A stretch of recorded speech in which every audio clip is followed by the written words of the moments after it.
अजब रमा राघवची जोडी।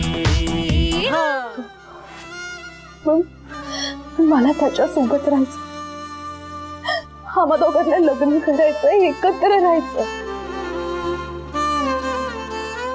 Trust me.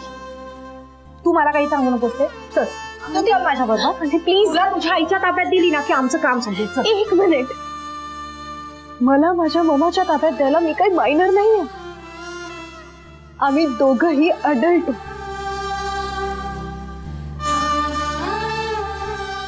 आत्ताही आम्ही पळून जाऊन लग्न करूच शकतो, पण आम्ही तसं नाही करतो, कारण आम्हाला आमच्या घरच्यांच्या आशीर्वादाने लग्न करायचंय। मला मान्य आहे की आता आम्हाला कोणीच समजून घेत नाहीये, पण माझी खात्री आहे की लवकरात लवकर सगळे आम्हाला समजून घेतील। आणि आम्हाला कोणालाच हर्ट करायचं नाही, नाहीतर असं असतं तर आतापर्यंत आमचं लग्न झालं असतं।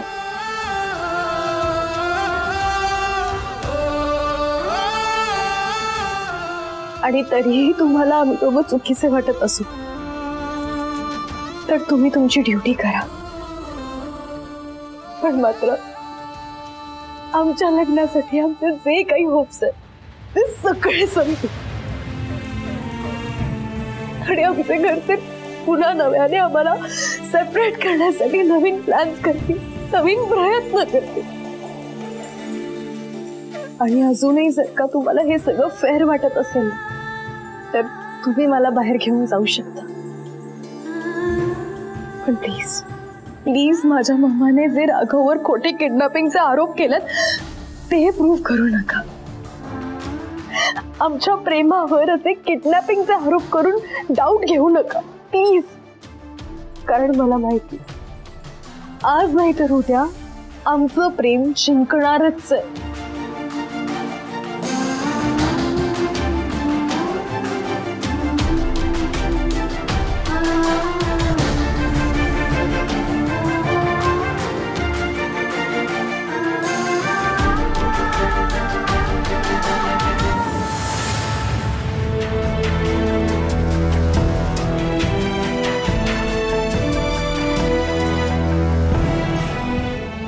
इतकं प्रेम करतेस राघववर?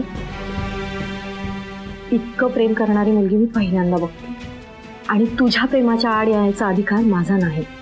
माझी ड्युटी चांगल्या नागरिकांचं रक्षण करणं, आणि ते मी करणारच।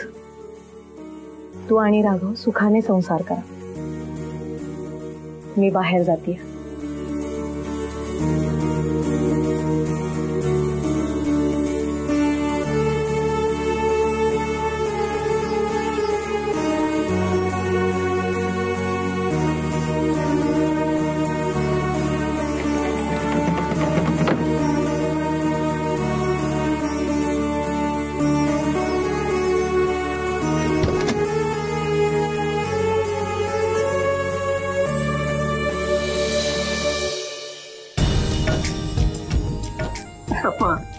तुझी ना कमाल आहे, कमाल। आपल्या प्रेमासाठी तू कोणालाही पटवू शकतेस। हो, पण एक्सेप्ट अंकल गुरुजी, माझी खात्री आहे एक ना एक दिवस तू आबांना आपलं प्रेम पटवून देशील।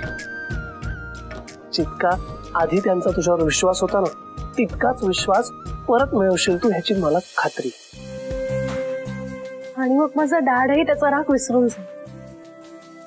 पण राघव, ही सगळी फॅन्टसी नाही येणार आहे, हे सगळं खरंच होईल ना? होणार, नक्की होणार। फक्त आता आपण ह्या सगळ्याचा विचार नको करायला। आता मी तुला घरी सोडतो, चल। एक मिनिट, मी माझ्या घरीच विनोद करायची ही वेळ नाहीये। अरे पण मी जोक नाही करत आहे, मी खरं सांगते, मी माझ्या घरी आणि मला कुठेही जायचं नाही। असा वेड्यासारखा हट्ट नाही करायचा। राघव, तुला वेड्यासारखा हट्ट म्हणणार तर काही बघ, मला इथेच राहायचं, तुमच्याबरोबर दिवाळी साजरी करायची, मी नाही जाणार आहे कुठे। आता हात टेकले ग तुझ्या पुढे, खरंच ही अशक्य कोटीतली गोष्ट आहे अगं। कसली गोष्ट आहे? अशक्य कोटी? जे तुला इम्पॉसिबल म्हणायचंय का? राघव, तू विसरतोय, रमा आणि राघव एकत्र असणे की काहीही पॉसिबल आहे।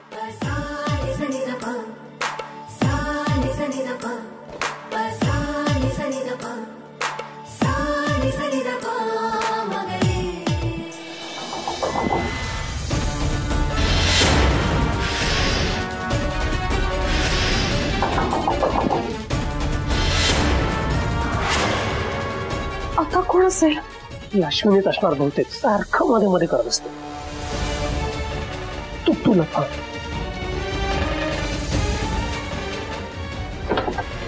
तुझं काय?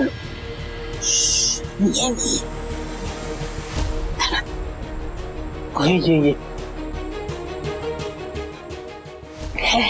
ठीक आहे, बाहेर हिचं बघ काय चाललंय आता. काय झालं? ही म्हणते की आता हिला दिवाळी संपेपर्यंत आपल्याकडेच राहायचंय म्हणे. ए बाई, अगं आणखी जीवाला घोर नको लावूस ना. आता ते पोलीस आले त्या प्राणकंठाशी आले होते. आता हे दिवाळीचं काय घेऊन बसलीस? आईची पण ऐका माझं. काय तुझी आई तिथे डपून बसलीये नवीन नवीन कुरापती काढत. आणि ही जोडगोळी आहेस जोडीला. कोण? माधव आणि अश्विनी. त्यांच्या आयुष्याचं एकच ध्येय आहे, तुझा शोध. तू आता प्लीज घरी जा. राघवा, जा तिला सोडून ये बाबा. अरे अगं मी तेच सांगतोय आजी, पण ही ऐकेल तर ना. राघव, आजी असं काय करताय? लाईफ मध्ये थोडी मजा मस्ती, थोडं टेन्शन चालतं ना. खूप झाली मजा मस्ती. आपलं नशीब बलवत्तर म्हणून मगाशी वाचलो आपण. आता पुन्हा तसंच होईल याची काय गॅरंटी सांग? आजी मी काय म्हणते, तुम्हीच म्हणता की नाही आपण लाईफ मध्ये नेहमी पॉझिटिव्ह राहायला पाहिजे. पॉझिटिव्ह राहिलो की सगळं काही पॉझिटिव्ह होतं, हो की नाही? मला मग तुमच्या बरोबर दिवाळी साजरी करू द्या ना प्लीज. आणि तसंही आई म्हणाल्या होत्या की ते मला दिवाळीमध्ये फराळ करायला शिकवणार आहेत, करंजी करायला शिकवणार आहेत. So testing. प्लीज मला राहू द्या. दिवाळी झाली ना की मी स्वतःहून जाईन घरी. राघव इतकं स्ट्रॉंग प्रॉमिस.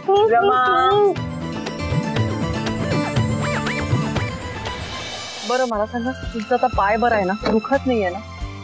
नॉर्मल होत आलेला आहे, नो टेन्शन. गुड. एक मिनिट. हा, नमस्कार इन्स्पेक्टर साहेब, बोला. आज बऱ्याच दिवसांनी आठवण काढलीत. काय विशेष? काय? ए कधी झालं सगळं? नाही, आय एम एक्स्ट्रीमली सॉरी. तुम्हाला आमच्यामुळे जो काही त्रास झाला असेल त्याबद्दल खरंच मी माफी मागतो. आणि थँक्यू इन्स्पेक्टर साहेब, थँक्यू व्हेरी मच तुम्ही हे मला कळवल्याबद्दल. नाही, मी बघतो ना काय करायचं.